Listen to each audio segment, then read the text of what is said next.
This is episode number 164 of the Guns Magazine podcast.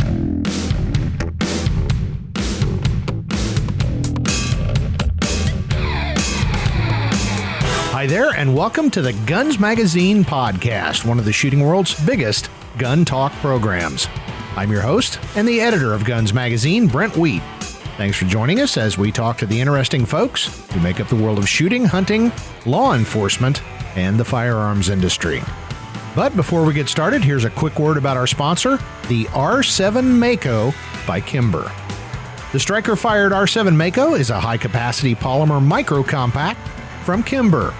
With the R7 Mako, you get 12 and 14-round total capacity from flush and extended magazines, while the performance carry trigger has the smooth pull and clean break you'd expect from a high-end single-action handgun.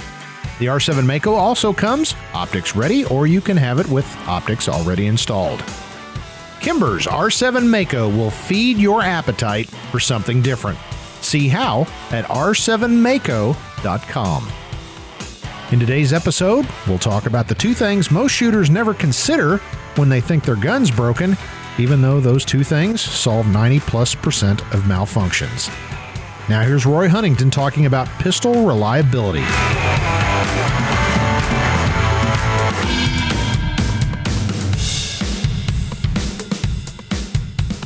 Well, good afternoon, Roy. Well, good afternoon. I hope the weather's better there than it is here. Well, it's improving compared to like it was last week when I talked to your lovely bride, Susie, and we were both below zero at that point. So, well, our topic today is kind of a bookend to a episode we did a couple of weeks ago that got a lot of reader mail and a lot of interest. We talked then about accurizing 1911, some of the stuff you can do. And you proposed that we ought to go the other direction and talk about reliability, because for especially a carry gun, a gunfighting gun, you want to make sure that sucker runs, because as they say, the two loudest sounds in the world are a bang when you expected a click, or click when you expected a bang. Oh, you've been there, done that. Yeah, that can be pretty awful, especially when somebody's throwing bullets back your direction. So we're going to talk about some of your ideas for reliability. And a lot of this, we talk about the 1911, and this applies to about any semi-auto pistol, but we really ought to discuss it's not always mechanical, though. There's two other important factors when you're talking reliability of the gun. And so let's get that out of the way. First off, what I see a lot with my gunsmithing experience is that people will say, hey, could you fix my gun? It doesn't work. And so I try to talk them through it sometimes, but if that doesn't work, either they swing by or they send me the gun or something. Well, almost always, unless it's just broken, like if the firing pin broke or the spring broke or something. But if it's not running well, almost always, I clean it, lube it, put good ammunition in it, shoot it with a firm firing stance, and the guns work. Surprise. Almost always. And it's funny and then they're incredulous because nobody wants to be, that guy, right, that didn't know how to clean his gun or didn't know, As a matter of fact, I just exchanged a few emails with a reader. And he said, hey, my brother-in-law brought me this Springfield Armory 9mm. It's like I forget what it's called. It's like a mil spec, but it's got adjustable sights. Mm-hmm. And they're cool guns. And I've had 2 or 3 of them run through my hands here. Well, they all run good, and they're accurate. But he said, hey, this gun is not working anymore. And I said, what's not working mean? And he said, well, it jams. And I said, well, what does jam mean? And he said, well, when he shoots it, sometimes the empty brass won't come out. Mm-hmm. So I said, okay. And I said, now tell me about him, right? Yeah. Is he a shooter? Does he do this all the time? Well, no, not really. This is the only gun he owns. He bought it because he read an article in Guns Magazine, I think, and I said, okay, well, what ammunition is he shooting? It's those silver cases. So I finally got it out. It's Blazer. And I said, okay, do you have the gun or does he have the gun? He says, oh, well, I have the gun, because this reader is supposed to be a shooter, which who knows what that means. Right. But I said, well, do me a favor, clean the gun really, really well And he said, "Oh, I'll bet you he's never cleaned it." I said, "Oh, well, there's that. There's that." And I said, "Lube it really well. So well that when you shoot it, you get splatters of oil on your face, And I said, then buy something that's not blazer ammunition for now, because blazer's okay. It works fine. Sure. And I said, if the gun came with 2 magazines, get both magazines. And then I went through about firm firing grip, lock your wrist and all that. And so he did. And then he sent me a note back and he said, well, that gun runs just fine now. It's a miracle. It's a miracle. And it's like, I wanted to charge him $100. And it's like that plumber thing where it's $95 for knowing that it was the $5 part. Exactly. Well, it's funny when you're talking, firing grip and all that. A lot of shooters are incredulous and typically not your very experienced shooters. They get this, but your novice or let's call them intermediate type shooters. If you say, well, I think you may be limp wristing the gun. Well, there's no way. There's no way. Man. I'm a giant strapping steroid eating former pro lineman and I wouldn't be limp wristing. Whereas experienced shooters know you're always capable of limp wristing just because things happen. You may not be, all into it there's just a lot of reasons, but we're all capable of limp wristing. But it's so funny when you point that out to somebody. If they're not very experienced, they tend to, their hackles immediately raise and it's like, you're impugning my manhood. Well, no, not He's really. The same guy that if he picks up a battery powered electric drill, every time he picks it up, he pulls the trigger twice. Right. Yeah. So that surely he can't limp wrist the gun, Wow. I never thought of that. Yeah. Yeah, it's true. I think if you know what you're doing, you just pick up the drill and use it, Yeah. So I don't know. That's funny. But you're exactly right. And now the argument could easily be made that, well, if a gun shouldn't ever jam if you limp wrist it. And right. Yes, okay. But what if you have that kind of perfect storm? You have a gun that's a little bit dirty. You have ammunition that might not be quite to spec. You have a magazine that's not feeding as well as it could. You have a recoil spring that's 40 years old. Yep. Right. Well, you need to help it as much as you can. And so I don't think people really understand the limp wristing thing because this all goes with reliability. So let's talk about it. So when you limp wrist something, that means that when they fire the gun, your wrist and arm are sort of recoiling with the gun. So what it's doing is it's absorbing slide momentum. And the reason your semi-auto pistol runs is because it needs to have adequate slide momentum in order to run all the way back, right?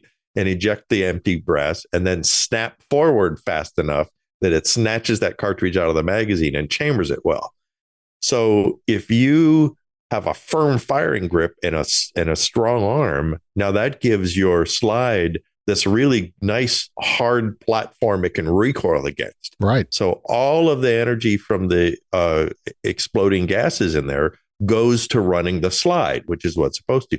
But if you cheat or are lazy and you just let the gun recoil in your hand, well, that uses up a lot of that energy. And it's just as simple as that.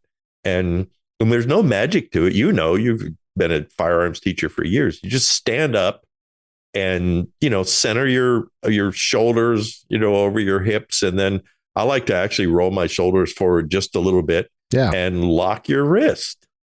And your gun will probably work fine.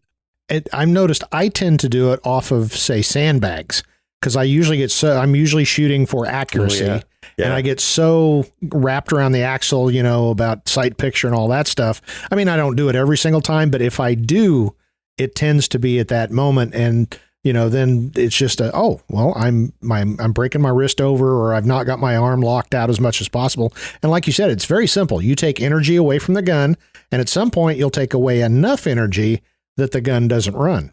And you've got to get it back. It's sort of borderline to begin with. 22 semi-auto pistols, which have slides as opposed to just like a Ruger standard auto that just the bolt runs kind of. But if that 22 is forced to move a whole slide, they're particularly susceptible to that. Yep, so absolutely. if you've got standard velocity ammo and you're sissy gripping it, sorry, I had to say that, then you can have a jam. And people, it's really funny. It's what you said. They immediately think, well, it's not me. No, couldn't be me. I'm great. It's this piece of garbage gun that I bought. It's like, no, it's not. I think we've laughed about this before, maybe off air, but I wish I had enough money in my pocket that the next time somebody goes, this piece of junk gun, I'll buy it from you right on the spot for pennies on the dollar, because the odds are about 90+% it's not really a junk gun. When I was on range duty on the police department, I always had a couple crisp $100 bills in my wallet. And I can't tell you the number, especially J-frame Smith & Wessons and Colt detective specials and stuff, because we'd make the detectives qualify with their, because they were so funny. You've seen this. They come out and they've got their duty belt on with their suit. Yeah. And it's like, what's this? Yeah. They go, I'm here to qualify. Well, good. Go put all that away and come back here with your J-frame. J-frame and your 6 rounds in your speed strip in your pocket. Exactly. Then they look at you and they go, I mean, I have to have spare ammo too. But yeah, those guys, so they'd shoot the gun and invariably they did really badly. And they'd be cursing and kicking at the stones and mad and, trying to paste up the target and being angry. And I'd always say, wow, a gun's really no good, huh? Yeah. Well, I'll give you $100 for it. It's like, okay. Yeah, I think this is a piece of shit. Yeah. That's funny. That's funny. And, on a revolver, it's always the sights are off. These sights are bent. They're off. And I heard an instructor come back real good. He goes, so you've been carrying a broken gun? Well, no, they're not that okay. Then you should be shooting. Well, but the sight, really? How about it's the loose nut behind the gun? Here's $100. Yeah. Yeah. Actually, saying revolvers though made me think of something too, is I just quote fixed a Smith & Wesson revolver for somebody. And he was mad because the cylinder would jam. The gun would lock up sometimes when shooting at double action. And I said, when you shoot at double action, are you making sure that you let the trigger return fully before you pull the trigger? Because, with especially Smith & Wesson, you can get the action to lock every once in a while. If you go like almost completely, return the trigger on a double action mode. And if you catch it just right every once in a while, and it'll lock the action up. Yeah. So I know. So when I shoot, and I learned this from Robbie Latham, if you watch a slow motion video of Robbie's trigger finger, and it comes completely off the trigger every time he shoots. Any semi-auto, anything, it comes completely off the trigger. And he calls it slapping the trigger, but he also is a world champion, so he's allowed to do that. I was going to say, he does everything wrong according to most doctrine, but you can't argue with his results. No, that's it. And so that's what I learned. And so it's like you get your finger off the trigger, let it completely reset. People who shoot 1911s tend to ride the reset. It's just like as soon as they feel it go click, then they want to go ahead and pull the trigger again. And that's fine. And 1911s are generally okay with that. But when you get other guns, especially the polymer guns, you can fool it. But with double action revolvers, so this guy says, my gun keeps locking up. And I said, okay, send it to me. I said, you sure that you're pulling the trigger right? Oh, yeah. So I got the gun and I took it apart and I looked, everything seemed fine. I put some lube in it and I probably dry fired it 500 times. And I never once had any problem with anything, And then I purposefully tried to short stroke it to get it to lock up a little bit. Yeah. And I was able to do it, eventually. And so it was an old gun. So what I did was I took it back apart and I replaced the trigger return spring. There's a little module in there that has this trigger return spring. It looks like a heavy duty spring you'd get from your clicky pen, your ballpoint pen. Looks like a heavy duty spring like that. And so I replaced that with a new sort of extra power spring. And so see what that does though, is that's what returns the trigger, right? So this is going to force the trigger forward better. So he would, because if he had a lazy trigger finger, then that's what was happening. So I pack it up, I ship it back to him and stuff. And so he calls me up. Oh, runs great. I knew there was something wrong with it. It's like, yeah, well, there was something wrong with the shooter. Yeah. And we overcompensated for you is what we did. Yeah. The loose nut behind the gun. And I'm sitting here thinking this is more of an AR thing, but somebody told me a long time ago, they'll run dirty, but they won't run dry. So, clean it, lube it, make sure you fix that, and do your part. Make sure you got good quality ammo, and that's going to solve a whole bunch of your problems. But let's move into that third leg of the stool now and talk about some of the actual mechanical stuff you can do to make sure that the gun itself will do what you want it to do. I think a lot of times, I know you get reader mail. I certainly did for 25 years. And a lot of times people don't really have the ability to tell you what's going on with the gun. Yeah. They'll send a note and says, hey, my 1911 is jamming. Uh-huh. Okay, well, I don't know what that means, you know? And so you have to eventually pry it out of them. And I'm always amazed at people's inability to sort of reason this out themselves. Mm-hmm. For some reason, if it's a gun, then it's this like black magic thing, Yeah. It's you go spend the money and a miracle occurs and you open the box and there's this wondrous magical thing comes out of it. And it does this, you load the magazine and then you pull the trigger and then a miracle occurs and a gun comes out the end of the muzzle. And it's just a mechanical device. And like every other mechanical device, the springs have to be good.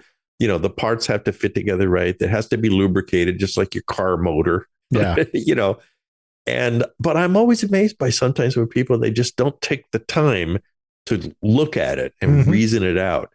And to go back with that cleaning thing, that is truly the number one thing you can do for reliability. But you said they'll run dirty, but they won't run dry. Yeah. And every gun in the world is like that. And I don't know why people are afraid to lubricate their autos.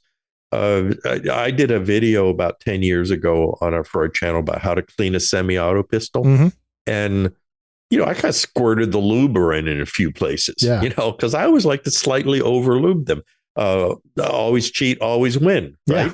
Yeah. If a little's good, then a little more is probably better. Yeah. It might ultimately be unnecessary, but boy, the people that made the comments, I only put one drop on the frame rail because that's all you need. Yeah.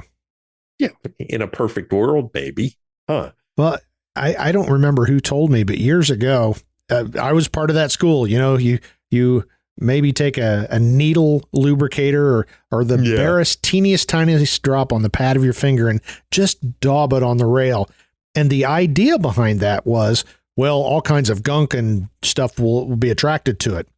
And one day, a mentor of mine said, that's absolutely true if you've got a bunch of oil in your gun and you don't clean it for 3 years. Yeah, that's it. Yeah. Huh. Well, imagine that. If I keep my gun clean and check it periodically and clean it, whether it needs it or not, it's not going to have cheeseburgers and mushrooms growing in it like we've seen before. Well, and you're right. It's the rare gun I get in for repair that doesn't need cleaned and lubed significantly. I mean, I almost can't remember getting in this like really well-maintained 1911 that was acting up. Yeah. I mean, okay, I changed sights, or if someone wants to put in a longer firing pin because he thinks that's going to be better, that's fine, but it's rare that I get a gun that's in really good condition, obviously well-maintained, even if it's old, that's acting up for some level, Yep. I remember one time when I was on the range, we had this guy that he went to qualify, and then on the draw, I saw him wrestling with his duty gun. He couldn't get it out of his holster. And it was a revolver. And it was one of the old Bianchi break front holsters.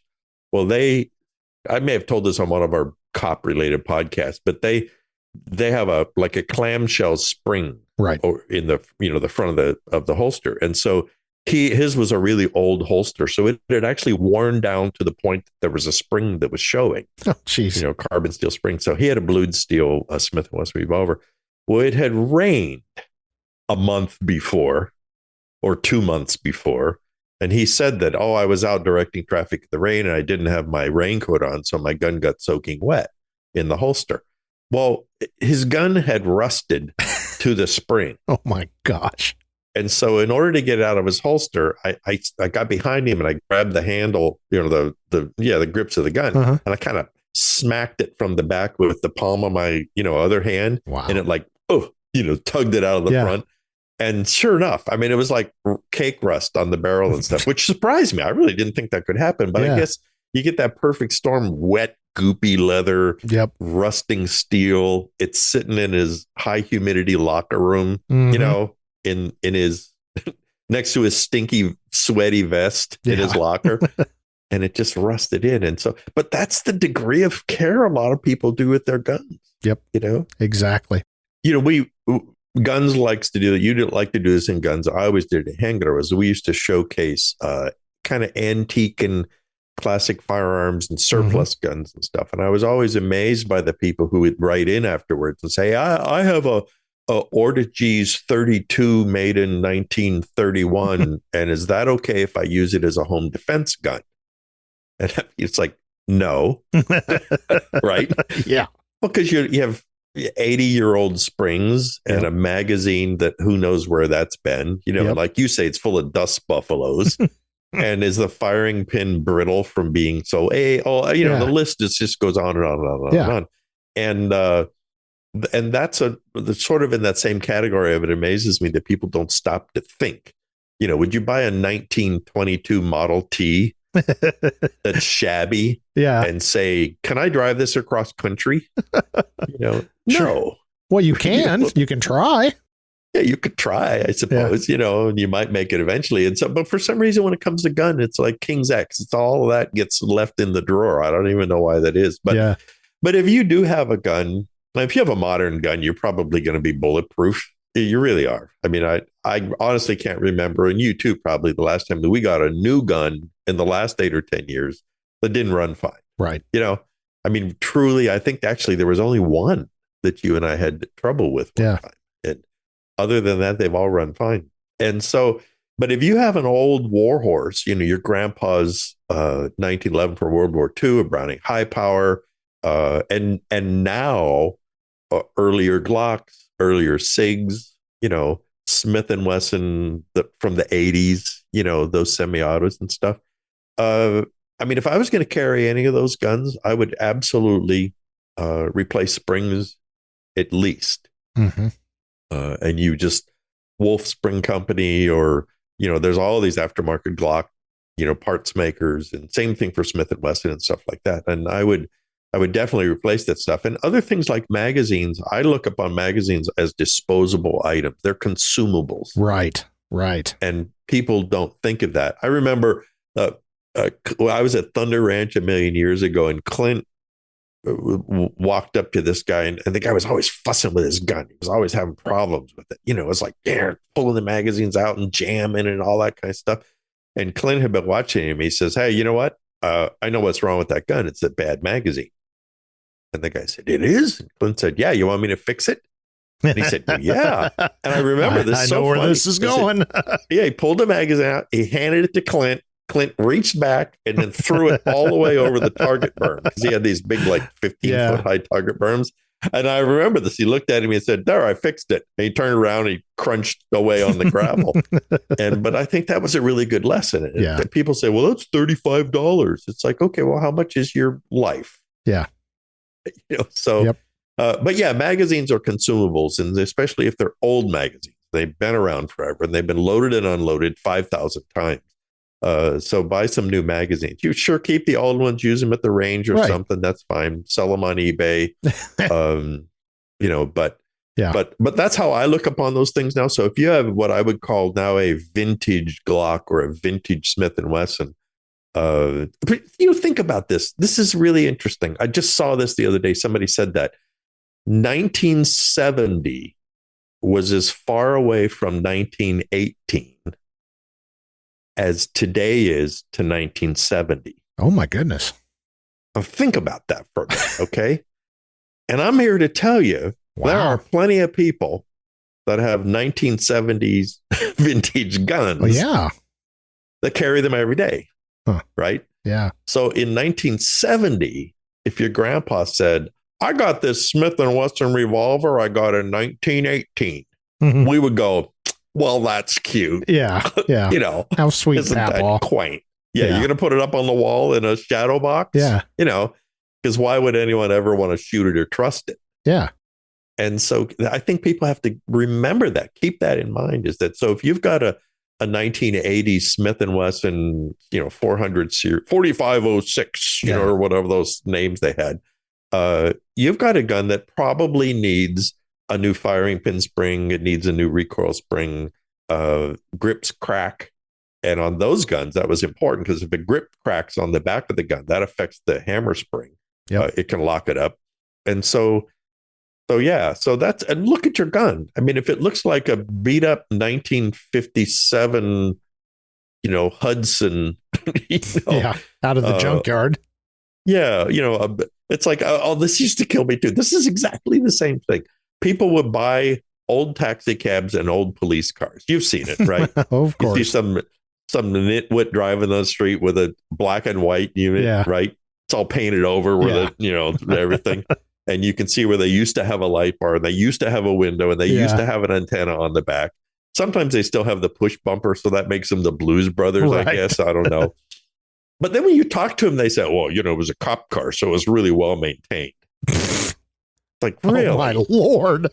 I guess he never rode with us when we were driving over curbs and up dirt roads at 65 miles an hour and backing at speeds in excess of 100. And they never get turned off. No. So like he'll say, oh, it had 80,000 miles on it. Yes. And it's been running 24 hours a day for the last 5 years. Through water and mud and snow. Oh, yeah. And so there's a lot of guns out there like that. It's like, so you buy this old Glock at the gun store, you buy this old Smith & Wesson, you buy this old 1911, and it looks like a 1911, just like that old retired taxi cab looks like a car. It resembles one. Yeah, but the springs are cracked and the engine's gunky and the radiator's clogged up and the steering wheel is worn out on it and the seats are torn, and so I think you need to keep that in mind when you're looking at an old gun or I mean, I said this one time when we were talking about reliability. I think it was a kind of a cop podcast we were doing, but I had a SIG P225. I still have it. That was my duty gun for quite a while, and I carried it about 8 years. And then one day, for no reason other than I just thought, well, I should do this, I got factory SIG springs for it. Mm-hmm. So firing pin spring and a recoil spring and a hammer spring and all that. And I took out the recoil spring and I put it down on the tabletop with the new recoil spring, and the old recoil spring was considerably shorter than the new one. And it hadn't been redesigned. It actually taken a bit of a set over the years. Yeah. And people say, oh, springs can't take a set. Well, I'm here to tell you, I have seen it. Yeah. And so I replaced the spring and I could feel that it was a difference. I mean, it was snappier. It was a little harder to run the slide, and I thought, holy cow, I just learned a good lesson there, So, another thought that I had when we were talking about cars and old guns and reliability and all that, it kind of goes to, and you may have been on one side of this equation too. You're a car guy.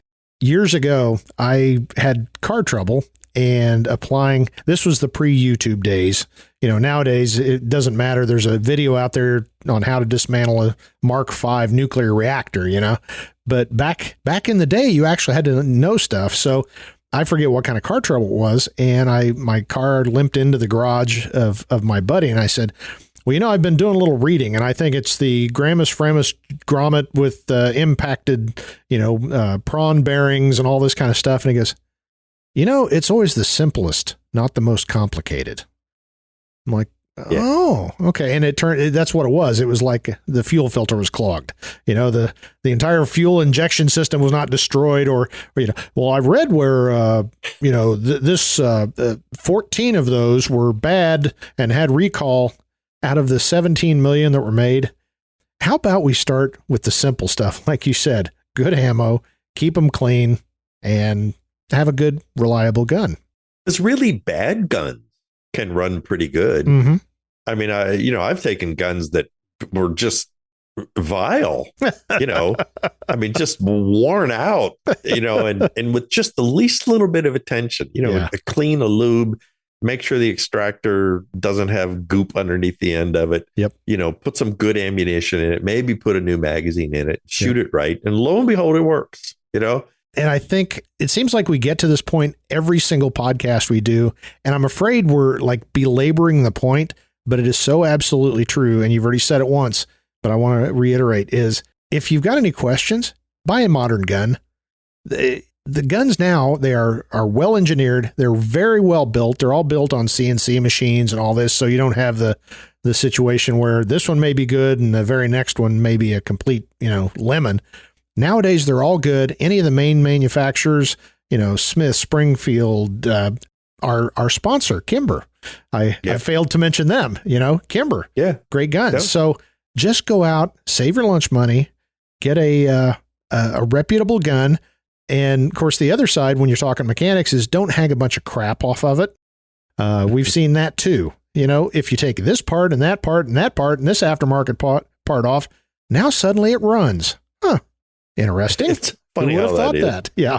Well, I have a safe full of really interesting guns, and a lot of them are classic guns, and they're guns that I would never carry for personal protection. They're probably okay too. Sure. Colt single action armies and stuff like that.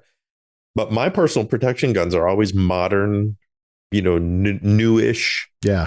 The only thing I suppose that wouldn't count would be I like cut down model 94 Winchesters, but the two that I have here, I rebuilt.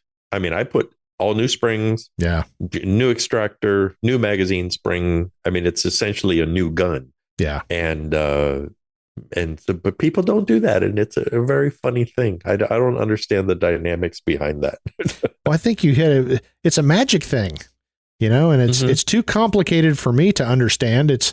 I guess some people think that when they send their gun back to the factory for, warranty work or something, that they come in, they unwrap it, a shaman or a voodoo priest, shakes the chicken bones over it, and they say some magical incantations, and then it's fixed.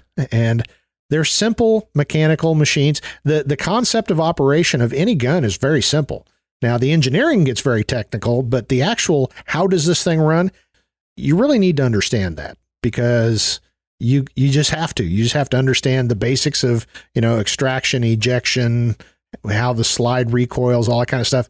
If you don't, you're still a novice. So, well, and that's a good point. I mean, I think people, you get somebody, you get in your car, you put your key in the ignition. Of course, you don't even do that anymore. You just have the key fob in your wallet and push the button, and the car starts. Now, not a lot of people can explain what happens then, right? I mean, I think I can, because I'm a bit of a gearhead, and so I think I understand what you're saying, and I think it's important to be able to understand the function of your gun, because that will allow you to sort of interpret if there's something wrong with it. But yeah, most people don't make the effort to do that. Yeah. It is just like you say, my gun's broken. They send it back to the factory. The elves there fix it somehow and then send it back. I think the most important thing we've said, though, is something you said just a few minutes ago, which is with your car, is that it's always the simple thing. And almost always. Yep. I mean, if I get a gun that's malfunctioning horribly and I start tracking things down, it's usually not a cracked frame or a worn, slide or another. It's like a chipped tooth in the extractor. So it's always something simple. And I remember one time I had a Honda 750, the 1969 Honda 750, and this was about 1975. So it was still a relatively new bike. And I had ridden it to Los Angeles to visit some families. And as I was getting close to him, it started cutting out on me. Mm-hmm. And I thought, oh, damn, just make it there. So I made it there. And so the next day, my uncle said, well, there's a Honda dealer right around the corner. Let's just, let's get it over there. And so I started it up and I got it running, and I kind of backfired and limped my way there. And I pulled in and I told him, hey, this is just, something's not right here. And it's misfiring badly and everything. And this was hysterical. The first thing that happened, the mechanic came out, he got on the motorcycle, he pushed the button, opened up the fuel tank, looked in the fuel tank, reached down, put my gas on reserve, which I had not done because I was an idiot, right? fired it right up, ran great. Oh, and he said, okay, fixed. Wow. And that lesson, though, stayed with me, forever. Yep. It's like when you're working on your car, does it have fuel? Does it have ignition? Does it have air?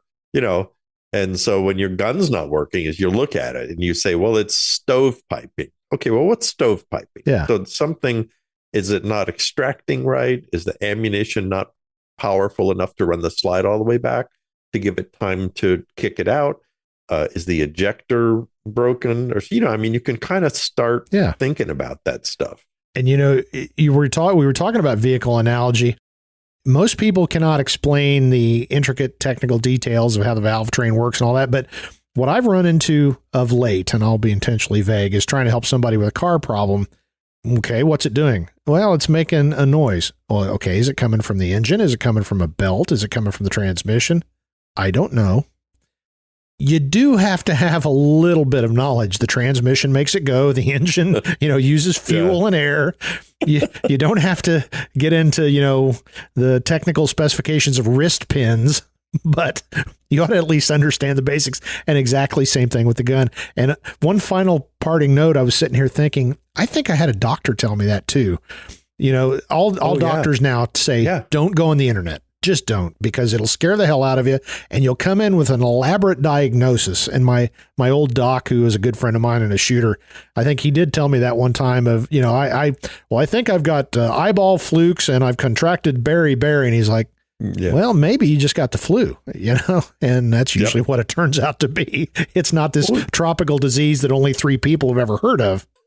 Well, before the internet and Dr. Google, right, which we've all done that. But I had a doctor, he was a general practitioner. And I remember, this was in the late 70s through the early 80s. And if I was going in and I wasn't feeling well, he would always sit down across from me and he would look at me and he would say, well, what do you think is wrong?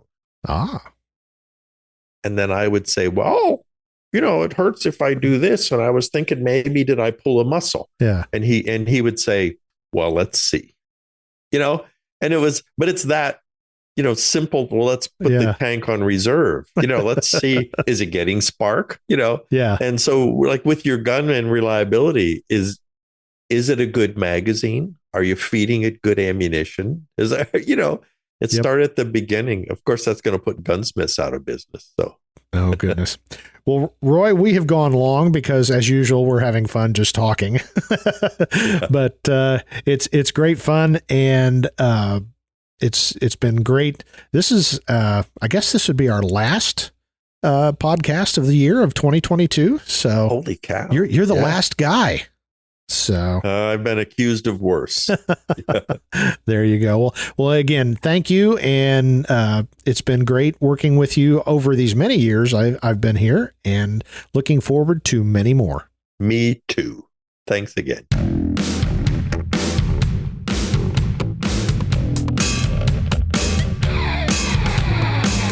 It was fun talking to Roy Huntington about pistol reliability, and I hope you picked up a tip or two. If you like this episode, you might consider checking out episode number 124 with Roy about buying a used revolver. You can also check out episode number 140 about how they write gun reviews with Tom McHale, or episode number 141 called So You Want to Be a Gunsmith, also with Roy.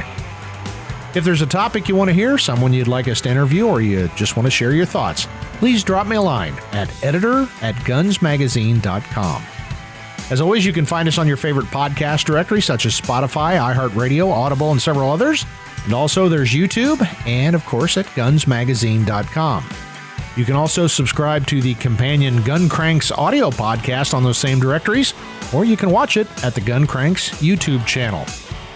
And while you're online, don't forget to check out our great sister publications, American Handgunner Magazine at AmericanHandgunner.com, AmericanCop.com, and of course our numerous special editions available for sale on our websites and at Amazon. I'd also like to remind you to check our sponsor, the R7 Mako by Kimber. Visit them at r7mako.com. That's it for this episode of the Guns Magazine podcast. For the entire staff at FMG Publications, I'm Guns Magazine editor Brent Wheat. Now get out there and get shooting.